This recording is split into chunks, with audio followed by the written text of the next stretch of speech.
حضرت عوف اشجعی رضی اللہ تعالی عنہ یہ رسول اللہ صلی اللہ علیہ وسلم کی خدمت میں حاضر ہوئے اور کہنے لگے، یا رسول اللہ صلی اللہ علیہ وسلم، میرا بیٹا سالم کافروں کی قید میں ہے اور کافروں سے ناحق قید کر رکھا ہے، کیا کروں؟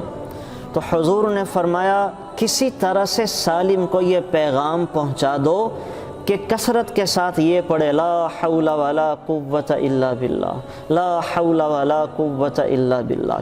حضرت عوف رضی اللہ تعالی عنہ نے اپنے بیٹے سالم کو یہ پیغام کسی طرح سے پہنچوا دیا کہ کثرت کے ساتھ اس کا ورد کرو۔ حضرت سالم نے اس کا ورد کرنا شروع کر دیا، لا حول ولا قوت الا باللہ، لا حول ولا قوت الا باللہ۔ تو ایک دن کیا ہوا، جو ان کی ہتھکڑیاں پاؤں میں بیڑیاں تھیں وہ کھل گئیں۔ تو جو کھلی ہیں، اللہ کی قدرت ظاہر ہوئی اور ان کی کرامت اور دعا کی برکت ظاہر ہوئی۔ ظاہر ہے یہ رسول اللہ صلی اللہ علیہ وسلم کا بتایا ہوا وظیفہ تھا، یہ میرے نبی کی بتائی ہوئی دعا تھی، اثر کیسے نہ کرتی۔ تو جو پاؤں کی بیڑیاں اور ہاتھوں کی ہتھکڑیاں کھلی ہیں تو یہ وہاں سے نکلے ہیں۔ اب جب قید خانے سے نکلے ہیں تو انہوں نے باہر دیکھا کہ کیا صورتحال ہے، رات کا وقت تھا، تو ایک اونٹنی ان کو دکھی، اونٹنی پر سوار ہو گئے۔ اب اونٹنی پہ جو سوار ہوئے تو باقی اونٹ بھی اس کے پیچھے پیچھے وہ کھڑے ہو کے ان کے ساتھ چل پڑے۔ حضرت سالم رضی اللہ تعالیٰ عنہ اپنے گھر پہنچے ہیں، جب سحری کے قریب اپنے گھر پہنچے ہیں تو جا کے آواز دی اپنے گھر میں، تو ان کے والد اور والدہ کہنے لگے کہ یہ تو سالم ہے، سالم کی آواز لگتی ہے۔ دروازہ جو کھولا تو سامنے اپنے بیٹے کو پایا، سارا قصہ ماجرا سنا کہ کیسے آئے، تو فرمایا کہ اس دعا کی برکت تھی جو رسول اللہ صلی اللہ علیہ وسلم نے سکھائی تھی، اللہ تعالیٰ نے مجھے ناحق قید سے چھٹکارا عطا فرمایا۔ تو یہ اونٹ اور اونٹنی کہاں سے آ گئی، یہ سارا ریوڑ جو تمہیں لے آئے ہو؟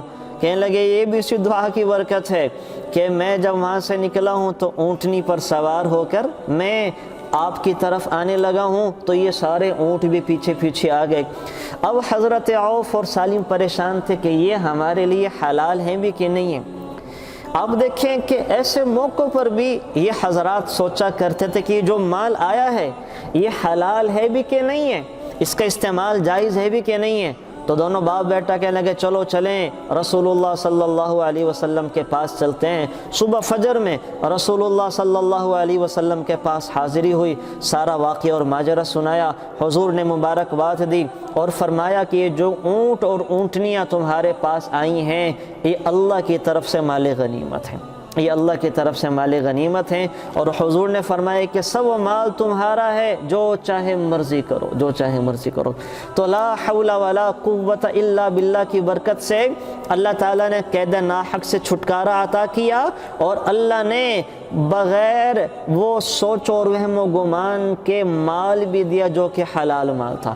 تو اس دعا کا اپنی زندگی میں اہتمام شروع کر دیں، اور اللہ تعالیٰ نے اس میں بڑی برکتیں رکھی ہیں۔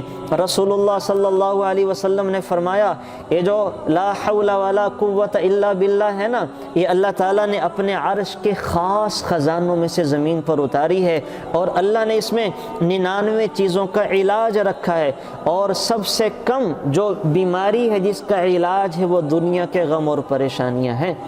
تو اس دعا کی پڑھنے والوں کو انشاءاللہ اللہ تعالیٰ کئی طرح کی برکتیں عطا فرمائیں گے اور دنیا کے غم اور پریشانیوں سے محفوظ فرمائیں گے۔ تو کوشش کریں کہ چلتے پھرتے بھی اس کا ورد کیا کریں، ورنہ ہر نماز کے بعد تو 40 دفعہ پڑھ ہی لیا کریں، تو انشاءاللہ اللہ اس دعا کی خوب برکتیں عطا فرمائیں گے۔